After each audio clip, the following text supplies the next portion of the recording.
Hello students, स्वागत है आपका हमारे यूट्यूब चैनल फ्रीक्वेंसी ट्यूटोरियल में। मैं किरण वत्स, आपकी बायोलॉजी टीचर, और आज का हमारा टॉपिक है बच्चों मल्टीपल फिजन। इससे पहले वाली वीडियो में हम बाइनरी फिजन तक कंप्लीट कर चुके हैं और मैंने फर्दर आपको बताया था कि जो बाइनरी फिजन है वो किस तरह से हो सकता है अलग अलग ऑर्गेनिज्म में। तो अलग अलग ऑर्गेनिज्म में हमने किया था कि ट्रांसवर्स बाइनरी फिजन होता है, लॉन्गिट्यूडनल भी हो सकता है, या फिर हमारा ओब्लिक हो सकता है, या फिर हमारा इरेगुलर हो सकता है। ये सब हम फिनिश कर चुके हैं, एग्जाम्पल कर चुके हैं। अब हमने यहाँ से स्टार्ट करना है multiple fission. So multiple fission होता क्या है बच्चों? नाम से लग रहा है क्या? मल्टी का मतलब क्या होता है? बहुत सारे। और फिजन का मतलब क्या होता है? ब्रेकडाउन। इसका मतलब क्या है? इस प्रोसेस में क्या होगा कि जो पेरेंट बॉडी है वो डिवाइड हो जाएगी, डिवाइड्स इनटू मैनी डॉटर्स। ठीक है, पेरेंट बॉडी जो है वो बहुत सारी डॉटर्स को प्रोड्यूस कर रही है। बहुत सारी डॉटर्स जो है उसमें वो क्या हो गई? डिवाइड हो गई है। ठीक है, तो ये तो हो गया बेटा मल्टीपल फिजन। अब है हमारा कि जो मल्टीपल फिजन है वो कितने टाइप का होता है?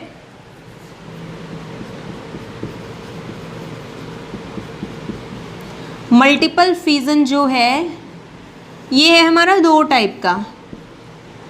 एक तो होता है अनसिस्टेशन, या फिर इसको अनसिस्टमेंट भी बोल सकते हैं, और दूसरा होता है स्पोरुलेशन।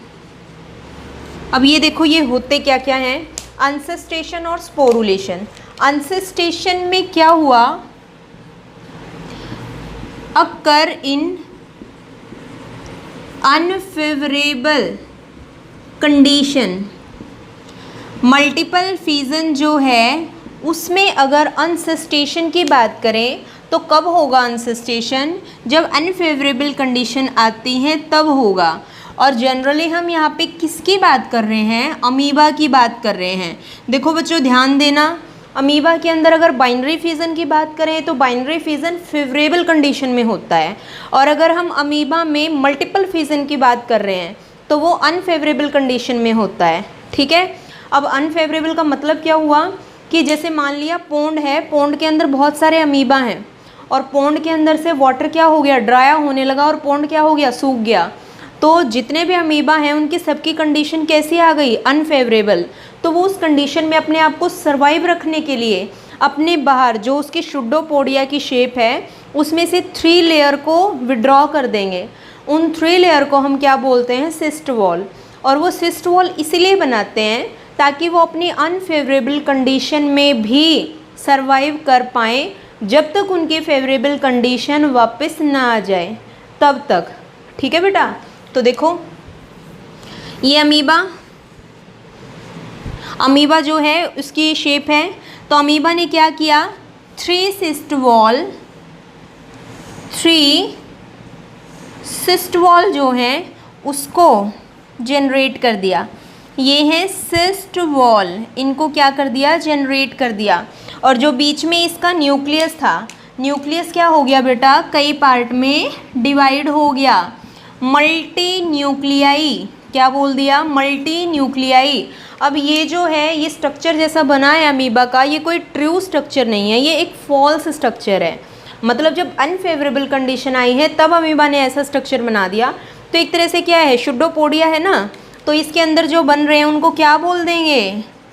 शुडोपोडियो स्पोर्स। क्या बोल दिया? शुडोपोडियो स्पोर्स। जैसे जैसे फेवरेबल कंडीशन रिटर्न होती जाएंगी वैसे वैसे जो ये सिस्ट वॉल है ये क्या हो जाएंगी? रप्चर। और जब ये रप्चर हो जाएंगी तो इसके अंदर से जो शुडोपोडियो स्पोर हैं ये क्या होंगे? बाहर निकल जाएंगे। क्या होंगे? ये बाहर निकल जाएंगे। और ये बाहर निकल करके बिल्कुल वैसे ही वाटर के अंदर मूव करेंगे जैसे इनकी पेरेंटल बॉडी थी। समझ रहे हो मेरी बात? अनफेवरेबल कंडीशन में अमीबा ने क्या किया? सिस्ट वॉल बना दी। अब ये सिस्ट वॉल बनाने की प्रोसेस को ही हम क्या बोलते हैं, अनसिस्टेशन, या फिर और क्या बोल सकते हैं बेटा, एनसिस्टमेंट।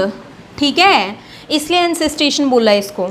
अब इसमें क्या हुआ कि अमीबा ने जैसे ही अपने आप को बचाने के लिए ये सिस्ट वॉल बना दी, तो उसका न्यूक्लियस जो है वो मल्टी न्यूक्लियाई में चेंज हो गया और उनको हमने बोल दिया सुडोपोडियोस्पोर। जैसे जैसे फेवरेबल कंडीशन वापस आनी शुरू हुई, वैसे वैसे ये बाहर से रप्चर होने लगी और ये बाहर निकल गए। ये जब बाहर निकलेंगे तो वाटर के अंदर फ्रीली मूव करेंगे ये, इनको हम बोल देंगे डॉटर्स अमीबी। ठीक है, चलो अब ये तो हो गया क्या, अनसिस्टेशन। अब दूसरा मैंने यहाँ पे क्या बताया है, स्पोरुलेशन। अब देखो स्पोरुलेशन क्या होता है,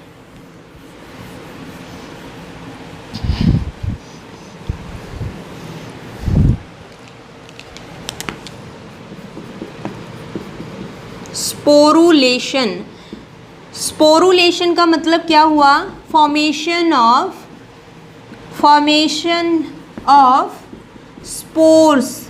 क्या हुआ बेटा, स्पोर्स के फॉर्मेशन को स्पोरुलेशन बोलते हैं। अब मल्टीपल फिजन में कैसे होगा, जैसे ये है अमीबा। अब अमीबा जो है ये अगेन वही बात है, किसी पॉन्ड में प्रेजेंट है, पॉन्ड में क्या हो गया, वो ड्राया हो गया, पानी सूख गया, ड्राया हो गया, तो अमीबा क्या है भाई, स्ट्रेसफुल कंडीशन आ गई। तो अमीबा क्या करता है, किसी किसी टाइम पर अपने अंदर से सिस्ट वॉल को विड्रॉ नहीं कर पाता, तो उस टाइम पे वो क्या करता है, अब जैसे अमीबा है, स्ट्रेस वाली कंडीशन आ गई, तो ये क्या करेगा, जो इसका न्यूक्लियस है, इसकी न्यूक्लियर मेम्ब्रेन रप्चर हुई और इसके अंदर से जो क्रोमेटिन है, इसके अंदर से क्या है, जो क्रोमेटिन है वो इस तरह से बाहर निकल गए। न्यूक्लियस के अंदर से क्या है, क्रोमेटिन बाहर निकल गए। इनको क्या बोलते हैं, इनको बोलते हैं क्रोमेटिन ब्लॉक। क्या बोलते हैं, क्रोमेटिन ब्लॉक्स।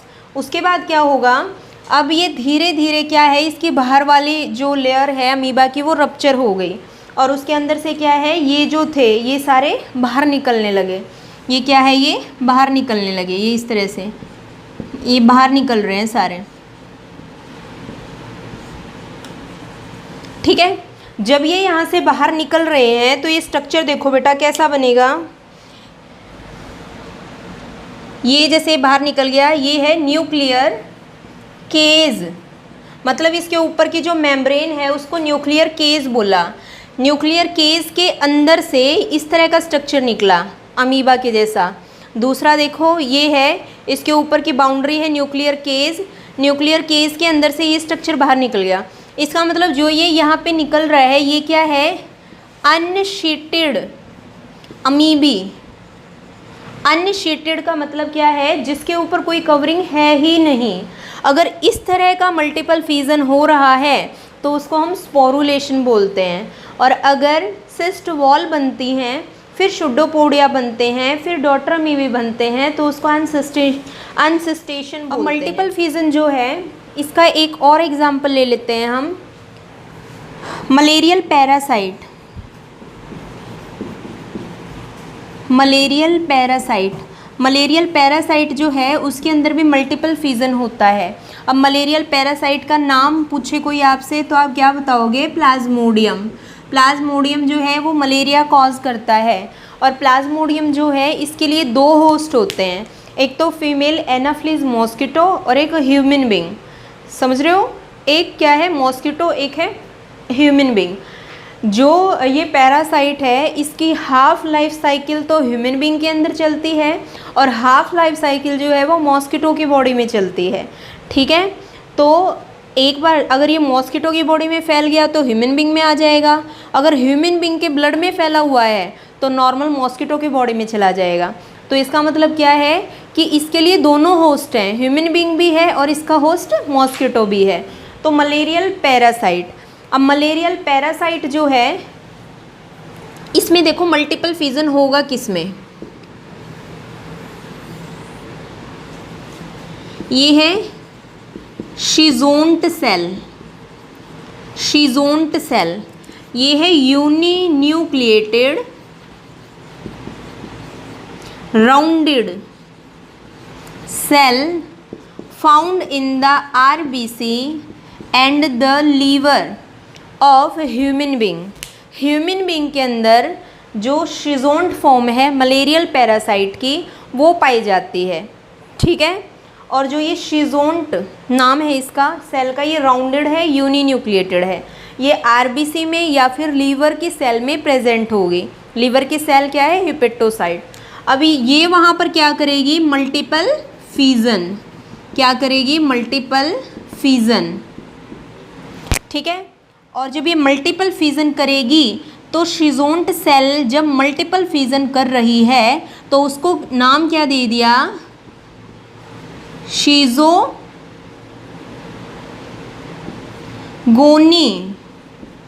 क्या नाम दे दिया बेटा? शीज़ोगोनी, ठीक है। अब ये तो हमने नाम दे दिया इसको क्या? शीज़ोगोनी। मल्टीपल फीजन हो गया। मल्टीपल फीजन हो गया तो किसी आरबीसी या फिर लीवर सेल में हुआ है। मल्टीपल फीजन होने के बाद क्या हुआ? ये रप्चर हो गई और इसके अंदर क्या है? बहुत सारे छोटे छोटे मल्टी न्यूक्लियाई बने होंगे मल्टीपल फीजन से, ये बाहर निकल गए ब्लड में। इनको बोलते हैं मीरोजोइड्स। क्या बोलते हैं? मीरोजोइड्स। और ये ब्लड सर्कुलेशन में एंटर कर जाएंगे, ठीक है। ये ह्यूमन बींग के अंदर हो रहा है। मलेरियल पैरासाइट जो है उसकी एक माइन्यूट फॉर्म है शिजोंट। वो शिजोंट जो है ये किसको बोला है हमने? यूनिन्यूक्लिएटेड सेल है। आरबीसी या फिर लीवर की सेल जो है, जो इन्फेक्शियस सेल हो चुकी है, अब उसमें क्या है? मल्टीपल फीजन हुआ। उसके मल्टीपल फीजन को हम शीज़ोगोनी बोलते हैं। जब मल्टीपल फीजन हुआ तो वो रप्चर हो गई और उसके रप्चर होने से जो ये बाहर निकले इसको मीरोजोइड्स बोलते हैं। और ये फिर से क्या हो गए? ह्यूमन के ब्लड सर्कुलेशन में एंटर कर जाएंगे। ये तो बात हो गई शिजोंट की। ये ह्यूमन बींग के अंदर हुआ है। अब मैंने तुम्हें अभी कहा था कि भाई ह्यूमन बींग और मॉस्किटो दोनों ही क्या हैं? होस्ट होते हैं। तो मॉस्किटो में कौन है? मॉस्किटो के अंदर होती है oocyst। oocyst ये क्या है? ये जायगोट है। फीमेल एनाफिलिस मॉस्किटो के स्टमक में प्रेजेंट है, ठीक है। अब ये oocyst जो है ये भी यहाँ पे क्या है? मल्टीपल फीजन कर रहा है। क्या कर रहा है? Multiple fission. जब ये मल्टीपल फीजन कर रहा है तो क्या हुआ? इसकी भी जो सेल है वो रप्चर हुई और इसके अंदर से भी माइन्यूट फॉर्म बाहर निकल गई। तो जो माइन्यूट इसमें से बाहर निकली हैं उसको बोलते हैं स्पोरोजोइड्स। और जब इसने मल्टीपल फीजन की तो उसको बोल देते हैं स्पोरोगोनी। ये आपका पहले कई बार आया हुआ है, एम्स में पूछा हुआ है ये क्वेश्चन, इसलिए मैंने आपका अलग से एक बार ह्यूमन बींग में बताया है और एक बार मॉस्किटो में बताया है। आप ध्यान से समझो इसको कि ह्यूमन बींग में क्या है? जो शिजोंट सेल थी उसमें हुआ था और शिजोंट सेल जो है उससे मीरोजोइड्स बन गए थे। और अगर मॉस्किटो की बॉडी में है तो oocyst, ये क्या है? एक अनशीटेड जायगोट होता है। इसमें भी मल्टीपल फीजन होता है। ये फीमेल एनाफिलिस के स्टमक में प्रेजेंट है। और जब इसमें मल्टीपल फीजन हुआ तो उस मल्टीपल फीजन को यहाँ पे स्पोरोगोनी का नाम दे दिया, जिससे स्पोरोजोइड्स बने, ठीक है। ये तो हो गया बेटा मल्टीपल फीजन। एक टर्म है प्लाज्मोटोमी। प्लाज्मोटोमी क्या होता है बेटा? पहली बात इम्पोर्टेंट, दोनों लेवल से, बोर्ड के लेवल से भी इम्पोर्टेंट है, कंपटीशन के लेवल से भी इम्पोर्टेंट है, ठीक है। सो प्लाज्मोटोमी क्या होता है? ये एक ऐसी प्रोसेस होती है जिसमें multinucleated parent body produce multinucleated daughters without division of nuclear. मतलब क्या है? ये एक ऐसी प्रोसेस होती है जिसमें जो पेरेंट बॉडी है वो पहले से कैसी है? Multi nuclei. और वो क्या कर रही है? वो अपने आप को डिवाइड कर रही है दो पार्ट में। और जब वो डिवाइड कर रही है तो जो डॉटर बने उनके अंदर भी क्या है? न्यूक्लियस का नंबर ज़्यादा है। इसका मतलब इसमें न्यूक्लियस का डिवीज़न नहीं हुआ, पहले क्या हुआ? सेल का डिवीज़न हुआ। तो पहले एग्जाम्पल ले लेते हैं हम इसमें। ऐसा किस किस में होता है? Opalina and the Pelomyxa. Pelomyxa is the giant amoeba. और जेंट अमीबा जो है मतलब क्या हुआ इसका जेंट अमीबा का जो साइज़ है वो नॉर्मल अमीबा से ज़्यादा होता है, अबाउट 5 माइक्रोमीटर के लगभग होता है। तो जनरली क्या है, ओप्लिना और पीलोमिक्सा मतलब प्रोटोजोन्स के अंदर क्या है ये केस होता है प्लाज्मोटोमी का। और प्लाज्मोटोमी में जैसे हुआ क्या, जैसे क्या है कि ये पेरेंट बॉडी है और पेरेंट बॉडी में क्या है ये बहुत सारे न्यूक्लियाई प्रेजेंट हैं। तो पेरेंट बॉडी क्या हो गई बेटा, इस तरह से डिवाइड हो गई। तो ये क्या है, सेल का डिवीज़न है ना, तो इसका मतलब यहाँ पे पहले क्या होता है, साइटोकाइनेसिस, सेल का डिवीज़न। जब सेल का डिवीज़न हो गया तो इस तरह से 2 पार्ट में डिवाइड हो गई और जो न्यूक्लियस थे वो क्या हो गए, हाफ हाफ हो गए। अब न्यूक्लियस के नंबर को मेंटेन करने के लिए जो इनके पास ये न्यूक्लियाई हैं अब डिवीज़न करेंगे। क्या करेंगे, बाद में डिवीज़न करेंगे जब सेल का डिवीज़न हो गया। तो मतलब यहाँ पे पहले क्या होता है, सेल का डिवीज़न, और उसके बाद क्या होता है, कैरियोकाइनेसिस, मतलब उसके बाद में क्या होता है यहाँ पे न्यूक्लियस का डिवीज़न। तो आपको क्या याद रखना है, क्वेश्चन कैसे आया हुआ है पहले कॉम्पिटिटिव एग्जाम में, यह आया हुआ है कि प्लाज्मोटोमी में पहले सेल डिवीज़न होता है या न्यूक्लियस का डिवीज़न होता है। तो बिल्कुल साफ साफ है बेटा, पहले क्या है, साइटोकाइनेसिस है, फिर क्या है, कैरियोकाइनेसिस है। तो इसमें क्या है, कोई कन्फ्यूज़न नहीं है, हमें बिल्कुल अच्छे से आ गया है। अगर बोर्ड में आ जाए तो बोर्ड में 2 नंबर में आएगा तो सारा लिखना होता है विद एग्जाम्पल। एग्जाम्पल पे प्रॉपर ध्यान देना है। किसके केस में होता है, प्रोटोजोन्स के केस में ऐसा होता है। ठीक है, शायद इतना आपको क्लियर है। नेक्स्ट करते हैं। नेक्स्ट क्या है बेटा, स्ट्रॉबिलेशन। अब ये स्ट्रॉबिलेशन क्या होता है, स्ट्रॉबिलेशन जो है वो एक मॉडिफाइड फॉर्म होती है। It is the modified form of fission. क्या बोला मैंने, it is the modified form of fission, मतलब फिजन ही हो रहा है बट कुछ अलग तरीके से हो रहा है। ठीक है, सो इसमें होता क्या है, in which organism develop a ring like structure on their body, मतलब जो ऑर्गेनिज्म है उसकी बॉडी पे कुछ रिंग लाइक स्ट्रक्चर आ जाएंगे और रिंग लाइक स्ट्रक्चर जो है वो फर्दर डिस्क लाइक स्ट्रक्चर में कन्वर्ट हो जाएंगे, एक तरह से बर्ड लाइक स्ट्रक्चर बन जाएगा। एग्जाम्पल देख लेते हैं कि स्ट्रॉबिलेशन किस किस में होता है। स्ट्रॉबिलेशन मेनली स्पॉन्जी में भी होता है और टेनिया टेपवॉर्म में भी ऐसा है, और किसके केस में है ये, कुछ एक सीलेंट्रेस,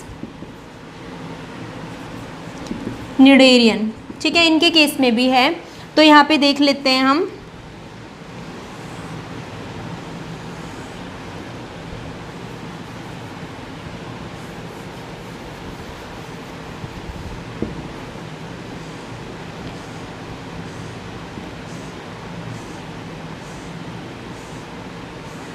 ये सीलेंट्रेट का केस है, एक सीलेंट्रेट जिसमें हमने एरुलिया का एग्जाम्पल ले लिया। ये है यंग एरुलिया, इसके ऊपर क्या है, ये सेगमेंट बनी हुई है, ये क्या है, पूरी सेगमेंट बनी हुई है। इन सेगमेंट को हम क्या बोल देते हैं बेटा, स्ट्रोबिला। सेगमेंट को क्या बोल देते हैं, स्ट्रोबिला बोल देते हैं। और ये क्या है, इसके टेंटिकल्स। ठीक है, उसके बाद क्या है, ये थी इसकी यंग फॉर्म, इसको बोल दिया हमने यंग स्ट्रोबिला। इसके बाद इसमें चेंज क्या आया, ये जो यंग स्ट्रोबिला था ये अडल्ट में चेंज हो गया। यंग स्ट्रोबिला किस में चेंज हो गया, अडल्ट में चेंज हो गया। और जब ये अडल्ट में चेंज हो गया तो कुछ इस तरह से एक तरह से बर्ड जैसा स्ट्रक्चर बनने लगा इसके अंदर, एक तरह से क्या है, बर्ड के जैसा स्ट्रक्चर बनने लगा इसमें। ठीक है, तो उसमें से एक सिंगल को नाम यहाँ पे क्या दे दिया, एफीरी। क्या नाम दे दिया, एफीरी। ये वाला हिस्सा है मैनोब्रियम, क्या है बेटा, मैनुब्रियम। और इससे ऊपर ये जो है ये क्या है, इसका माउथ पार्ट, ठीक है, क्या है, माउथ पार्ट। और ये है स्टोलन, और ये है इसका स्टॉक वाला पार्ट। एंड अगेन ऊपर वाले क्या है, टेंटिकल्स। तो ये मॉडिफिकेशन हो रहा है उसमें। नेक्स्ट पे क्या हुआ कि जो जो यहाँ पे एक सिंगल को एफीरी बोला है ना, एक एक सिंगल एफीरी जो है वो यहाँ से अलग हो जाएगी, और अलग होकर के क्या करेगी, अपने आप को पूरा डेवलप कर लेगी जैसे उसकी पेरेंट बॉडी है। तो यहाँ पे मैं एक एफीरी का सिर्फ ओरल व्यू दिखा रही हूँ आपको कि जब वो अलग हुई तो किस तरह से उसका ओरल व्यू दिखा रही हूँ बेटा।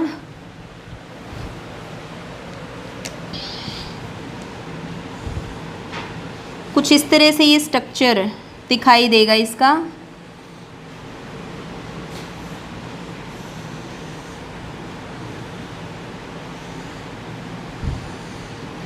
ठीक है, इस तरह से ये क्या है, स्ट्रक्चर दिखाई देगा।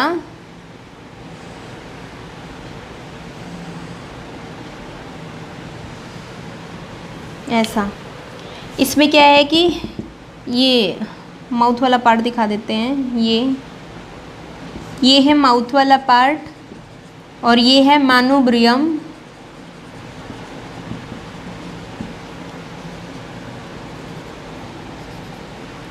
ये है सेंस ऑर्गन्स,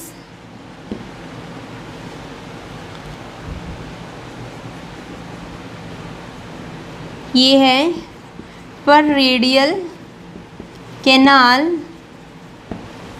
और ये है इंटर रेडियल कैनाल। ठीक है, तो ये क्या है, ये है oral view, oral view of ephyra. इस तरह का स्ट्रक्चर दिखाई देगा। तो एक एक करके ये सारे अलग हो जाएंगे और इंडिपेंडेंटली अपने आप को वैसा ही बनाएंगे जैसे कि इनकी पेरेंट बॉडी है। ठीक है, तो ये है बेटा स्ट्रॉबिलेशन। स्ट्रॉबिलेशन में क्या होता है, ये एक मॉडिफाइड फॉर्म होती है फिजन की। इसमें क्या है कि जिस ऑर्गेनिज्म में ऐसा हो रहा है उस ऑर्गेनिज्म की बॉडी पहले तो सेगमेंटेड हो जाएंगी। जब सेगमेंटेड बॉडी हो गई तो उसको स्ट्रॉबिला बोल दिया। धीरे धीरे जो सेगमेंटेड बॉडी हैं वो एक बड की शेप में कन्वर्ट हो जाएंगी, और जो बड, एक सिंगल बड जो है उसको एफीरी बोला है। जब वो बन के पूरी तरह मैच्योर हो जाएंगी तो वो एक एक करके अलग हो जाएंगी। अलग हो जाएंगी तो इंडिपेंडेंटली वो क्या करेंगी, अपने आप को बिल्कुल पेरेंट बॉडी के जैसा बना देंगी। शायद इतना आपको समझ में आ गया है। नेक्स्ट टॉपिक करते हैं। तो बेटा देखो, इम्पोर्टेंट चीज़ें इसमें से क्या हैं। First, no individual is immortal. अभी हमने क्या है कि मल्टीपल फिजन पढ़ लिया है, बाइनरी फिजन पढ़ लिया है। तो ये पढ़ने के बाद हमें ये पता चला कि कोई भी ऑर्गेनिज्म ऐसा नहीं है जो इमोर्टल, इमोर्टल का मतलब होता है अमर हो। ठीक है, सब जो है उनकी डेथ होती है, पर क्या है कि कुछ एक यूनिसेलुलर ऑर्गेनिज्म ऐसे होते हैं जो इमॉर्टल नेचर के होते हैं।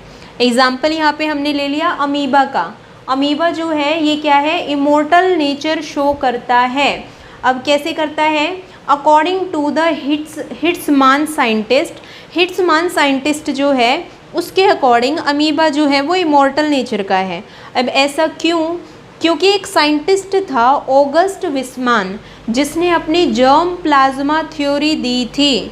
इस थ्योरी के अकॉर्डिंग जो जर्म सेल हैं जो कि गोनाड्स में प्रेजेंट होती हैं, तो वो जर्म सेल क्या हैं, जो हेरिडिटी कैरेक्टर जो होते हैं उनके लिए रिस्पॉन्सिबल होती हैं।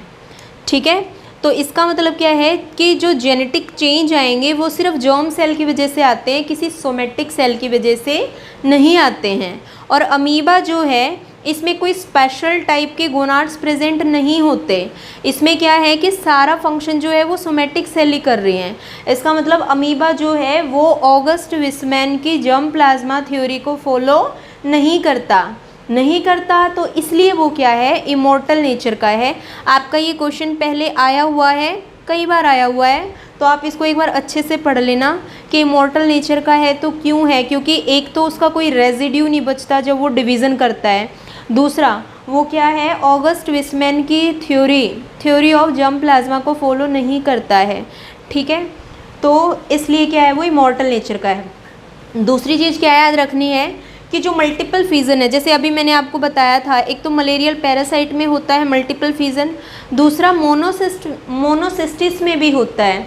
मोनोसिस्टिस जो है ये क्या होते हैं, ये इंटरनल पैरासाइट होते हैं बेटा। क्या होते हैं, इंटरनल पैरासाइट। जैसे जो मोनोसिस्टिस जो है ये पैरासाइट हैं सेमिनल वेसिकल का, जो अर्थवॉर्म में पाई जाती है। ठीक है, मतलब ये क्या है, बॉडी के अंदर रहते हैं और बॉडी के अंदर क्या करते हैं, कोई ना कोई डिजीज़ कॉज करते हैं। उसके बाद है अमीबा जो है जब बाइनरी फिजन करता है, ध्यान से सुनो, अमीबा जब बाइनरी फिजन करेगा तो वो क्रिप्टोमाइटोसिस करता है। मतलब कि जो भी उसमें माइटोसिस की प्रोसेस होती है ड्यूरिंग बाइनरी फिजन, वो सारी क्या होती है, न्यूक्लियर मेम्ब्रेन के अंदर होती है। मतलब फर्दर क्या है कि जो उसका जेनेटिक मटेरियल है उसमें कोई डिफ्रेंशिएशन नहीं हुआ, तो उसको हम क्रिप्टोमाइटोसिस बोलते हैं। यह आपसे पूछा जा चुका है कि क्या अमीबा क्रिप्टोमाइटोसिस शो करता है, बाइनरी फिजन में करता है या मल्टीपल फिजन में करता है? तो बाइनरी फिजन में करता है, क्योंकि सारी जो माइटोसिस की प्रोसेस है वो उसकी न्यूक्लियर मेम्ब्रेन के अंदर होती है। ठीक है, एक और क्या है इम्पोर्टेंट पॉइंट है कि जो अभी हमने पढ़ा था सिस्ट वॉल फॉर्मेशन, जो मैंने कहा था मल्टीपल फिजन अमीबा में होता है, तो अमीबा जब सिस्ट वॉल बनाता है तो वो क्यों बनाता है, ताकि वो अपने आप को स्ट्रेसफुल कंडीशन में बचा सके। अब वो अपने आप को सिस्ट वॉल से कितने टाइम तक बचा सकता है, तो मैक्सिमम 7 ईयर्स तक।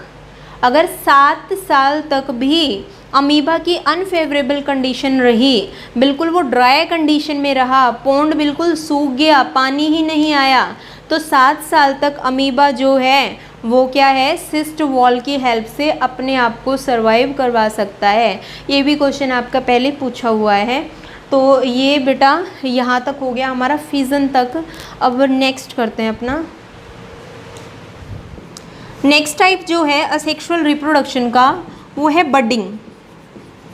अब देखो बेटा, बड क्या होती है, बड एक एक्सटर्नल ग्रोथ होती है जिसमें फर्दर कैपेसिटी होती है कि वो एक नया इंडिविजुअल बना सकती है। बड किसी ऑर्गेनिज्म के बाहर भी बन सकती है या उसकी बॉडी के अंदर भी बन सकती है। तो बडिंग जो है ये हमारा होता है कितने टाइप का, 2 टाइप का। एक तो होता है एक्सोजीनस बड और एक होता है एंडोजीनस बड। एक्सोजीनस बड या फिर बडिंग, एंडोजीनस बडिंग। ठीक है, नाम से लग रहा है एक्सो, इसका मतलब क्या है, bud formed on the outer surface of organism, outer surface of organism, उसकी बॉडी के बाहर बन रही है। तो एग्जाम्पल यहाँ पे हम दे रहे हैं, जैसे कि हाइड्रा, हाइड्रा में ऐसा होता है, यीस्ट में भी ऐसा होता है, साइकिन में भी ऐसा होता है। उनमें क्या है, एक्सटर्नल बड बनती हैं, और जो जब एक्सटर्नल बड बनती हैं तो इन ऑर्गेनिज्म के पास कोई टोटिपोटेंट सेल प्रेजेंट होती है। और टोटिपोटेंट सेल क्या होती हैं बेटा, जिनमें फर्दर रीजेनरेट करने की पावर होती है। एक सिंगल टोटिपोटेंट सेल जो है वो एक पूरे इंडिविजुअल को बना सकती है। तो ये बडिंग क्यों करते हैं, अपने पूरे लाइफ टाइम में सिर्फ एक बार तो बडिंग करते नहीं होंगे, बहुत बार करते होंगे। तो इनमें टोटिपोटेंट सेल होती हैं जिनकी हेल्प से ये बडिंग करते रहते हैं। तो ये तो हो गया क्या, बडिंग, एक्सटर्नल बडिंग। एक यहाँ पे ड्रॉ करके देख लेते हैं, जैसे ये क्या है, हाइड्रा। हाइड्रा जो है ये एक्सटर्नल बडिंग शो करता है, जैसे ये एक आउटर ग्रोथ हो गई एक्सटर्नल। ये क्या है, धीरे धीरे करके ये बड अपने आप को वैसा बनाने लगेगी जैसे इसकी पेरेंट की बॉडी है, और फिर ये यहाँ से क्या हो जाएगी, सेपरेट हो जाएगी। क्या हो जाएगी, यहाँ से ये सेपरेट। ठीक है, इस तरह से। अब है इंटरनल बडिंग, जिसको हमने एंडोजीनस बोला है। अब देखो बेटा, इंटरनल बडिंग क्या होता है, नाम से ही पता चल रहा है, क्या, बड formed inside the body of organism, कि भाई जो बड हैं वो बन रही हैं बट किसी ऑर्गेनिज्म की बॉडी के अंदर बड बन रही हैं। ठीक है, तो ऐसा किस किस में होता है, एग्जाम्पल हमने दे दिया, स्पॉन्जी में ऐसा होता है। और स्पॉन्जी की कंडीशन है, अगर मेराइन कंडीशन की बात कर रहे हैं तो भाई साइकिन का नाम ले दिया। अगर यहाँ पे हम फ्रेश वाटर की बात कर रहे हैं तो स्पॉन्जिला का नाम लिया हमने, ठीक है। इनमें क्या होता है, इंटरनल बडिंग। तो एक स्पॉन्जिला का केस देख लेते हैं कि उसमें इंटरनल बडिंग कैसे होता है। स्पॉन्जिला जो है वो क्या है, इंटरनल बडिंग बनाता है। और जब इंटरनल बडिंग वो करता है तो वो कंडीशन उसकी अनफेवरेबल कंडीशन होती हैं। क्या है, जब वो इंटरनल बडिंग कर रहा है तो वो कंडीशन उसकी अनफेवरेबल कंडीशन होती हैं, ठीक है। स्पॉन्जिला जो है उसके अंदर कुछ एक टोटीपोटेंट सेल होती हैं। अभी बोला ना मैंने कि भाई टोटीपोटेंट सेल जो है वो क्या करती हैं, उनमें फर्दर रीजेनरेट होने की पावर होती है, वो नई नई सेल को बना सकती हैं। तो स्पॉन्जिला के पास भी क्या है, कुछ एक टोटीपोटेंट सेल हैं जिनको क्या बोल दिया, आर्कियोसाइट सेल। ये कैसी हैं, ये टोटीपोटेंट सेल हैं। और ये जो बन रहे हैं बीच में, ये सारी इंटरनल बड हैं जिनको हमने क्या बोल दिया, जेम्यूल्स। क्या बोल दिया, जेम्यूल। और इसके जस्ट बाहर देखो, ये जो है बाहर की तरफ क्या है, ये जेलीटिनस मटेरियल है। ये जो जेलीटिनस मटेरियल है ये क्या कर रहा है, इनको नरिशमेंट प्रोवाइड करता रहता है। और जो ये वाला हिस्सा है इसको बोलते हैं माइक्रोपाइल। यहीं से जो इंटरनल बड हैं वो बाहर निकलती हैं जब इनका फेवरेबल टाइम रिटर्न होता है। देखो अब जो ये बॉडी बनी है, ये क्या बनाया बेटा हमने, ये है स्ट्रक्चर ऑफ जेम्यूल। क्या है, स्ट्रक्चर ऑफ जेम्यूल। काफ़ी इम्पोर्टेंट है बोर्ड के लेवल से। अब देखो इसमें क्या है, बाहर की तरफ क्या होते हैं, कुछ इस तरह के स्पिक्यूल्स होते हैं। क्या है, बाहर की तरफ कुछ इस तरह के स्पिक्यूल्स होते हैं। जो ये स्पिक्यूल्स हैं इनको हम क्या बोलते हैं, मोनेक्सन स्पिक्यूल्स। क्या बोलते हैं, मोनेक्सन स्पिक्यूल्स, ठीक है। अब देखो अनफेवरेबल कंडीशन आई स्पॉन्जिला में। स्पॉन्जिला के अंदर कुछ एक टोटीपोटेंट सेल थी, नाम क्या था, आर्कियोसाइट्स। उन सेल ने क्या किया, कुछ एक इंटरनल बड को जनरेट किया। जो इंटरनल बड थी नाम क्या है, गैम्यूल्स। जैसे ही फेवरेबल कंडीशन रिटर्न होनी शुरू हो गई तो धीरे धीरे जो माइक्रोपाइल वाला रीजन था उसमें से जो ये गैम्यूल है ये बाहर निकलनी स्टार्ट हो गई। समझ रहे हो मेरी बात, बाहर निकलनी स्टार्ट हो गई, यहाँ से बाहर निकल जाएंगी। और जो क्या है, ये जेम्यूल जो है, ये पूरा गैम्यूल बोला ना इसको, जेम्यूल जो है वो एक स्पॉन्जी को बनाएगा। क्या बोला मैंने, जेम्यूल जो है वो एक स्पॉन्जी को बनाएगा। अब देखो बेटा, एक साइंटिस्ट था डार्विन, ठीक है। साइंटिस्ट कौन सा था, डार्विन। उसने इन जेम्यूल को क्या नाम दिया था, पेंजीन। क्या नाम दिया था बेटा, पेंजीन, ठीक है। और उसने कहा था कि जेम्यूल फॉर्मेशन जो है उसको पेंजीन फॉर्मेशन भी बोल सकते हैं। पेंजीन क्या है, एक माइन्यूट फॉर्म है जिससे क्या है, एक पूरा ऑर्गेनिज्म बन सकता है। तो पेंजीन जो है वो भी क्या है, एक माइन्यूट फॉर्म होती है लिविंग की, जिससे क्या है कि पूरी बॉडी बन जाती है। तो डार्विन के अकॉर्डिंग क्या है, जेम्यूल्स जो है उसको पेंजीन कहा था और उसने इसको पूरा नाम दिया था थ्योरी ऑफ पेंजेनेसिस, ठीक है। मतलब पेंजीन जैसे बनते हैं तो उसकी थ्योरी को पेंजेनेसिस बोलते हैं, ठीक है बेटा। अब ध्यान से एक चीज़ और सुनो, कुछ एक इम्पोर्टेंट पॉइंट है इसमें से। क्या है important point,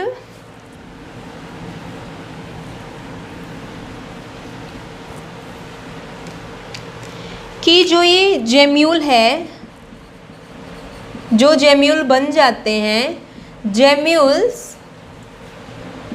provide the support of spongy, spongy को प्रोवाइड करता है क्योंकि उसी की बॉडी में बन रहे हैं ना। कब प्रोवाइड करता है? During adverse condition. कब प्रोवाइड कर रहा है? जब उसकी एडवर्स कंडीशन आ रही हैं। एडवर्स कंडीशन में का मतलब क्या हुआ? जैसे टाइड, ठीक है, या फिर क्या है, बहुत ज़्यादा कोल्ड सीज़न। तो इस तरह की क्या है कि जो भी प्रॉब्लम आ रही है स्पॉन्जी के पास, तो उनसे कौन प्रोटेक्ट करता है? जेम्यूल प्रोटेक्ट कर लेता है। अब जो ये जेम्यूल है बेटा, ये किस तरह से डिस्पर्स हो सकते हैं जेम्यूल? विंड से भी हो सकते हैं और वाटर से भी डिस्पर्स हो सकते हैं। ठीक है। तो ये है हमारा इंटरनल बड में। अब उसके बाद क्या है? उसके बाद क्या है, एक और छोटा सा पॉइंट है इसमें हमारा, बडिंग में ही है। एक टर्म है टोरुलेशन। बडिंग के लिए यूज़ होता है क्या? टोरुलेशन। टोरुलेशन। अब टोरुलेशन क्या होता है? यीस्ट के अंदर जो बडिंग होती है उसको हम टोरुलेशन बोलते हैं। यीस्ट के अंदर जब बडिंग होती है तो उसको हम टोरुलेशन बोलते हैं। अब यीस्ट के अंदर क्या है? यीस्ट के अंदर जो बड का डेवलपमेंट होता है वो बड कैसी होती है? बिल्कुल अनइक्वल। क्या है? अनइक्वल। ठीक है, अनइक्वल तरीके से बनती है वो बड, और कोई भी इक्वल डिवीज़न भी नहीं होता बड का। ठीक है, तो टोरुलेशन जनरली किसमें? यीस्ट में यूज़ हुआ है। और टोरुला, टोरुलेशन इसका नाम क्यों पड़ा? टोरुला जो है वो एक जीनस है यीस्ट का। टोरुला जो है वो एक जीनस है यीस्ट का, इसीलिए इस बडिंग के प्रोसेस को यीस्ट के केस में हम टोरुलेशन बोलते हैं। ठीक है, तो ये हमारा हो गया। एक और स्पेशल केस है इसमें, वो क्या है कि कभी कभी क्या होता है कि जब बडिंग की प्रोसेस होती है, जब बड बनती हैं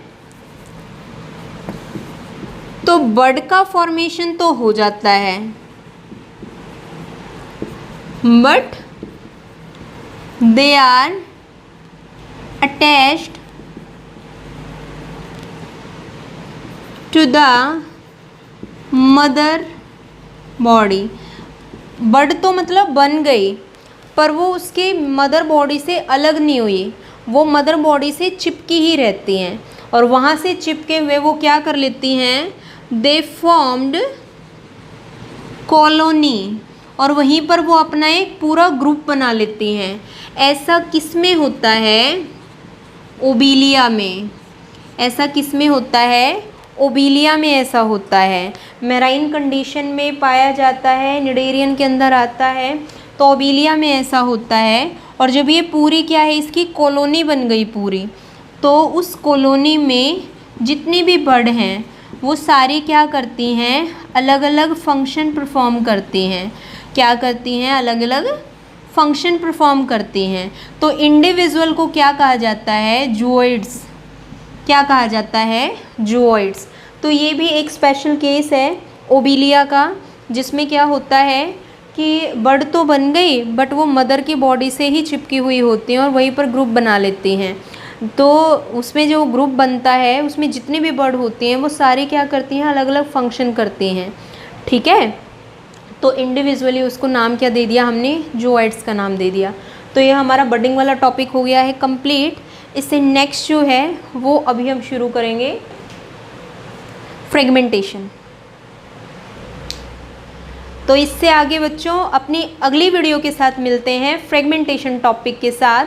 तो तब तक आप पढ़ते रहिए एंड बाय बाय।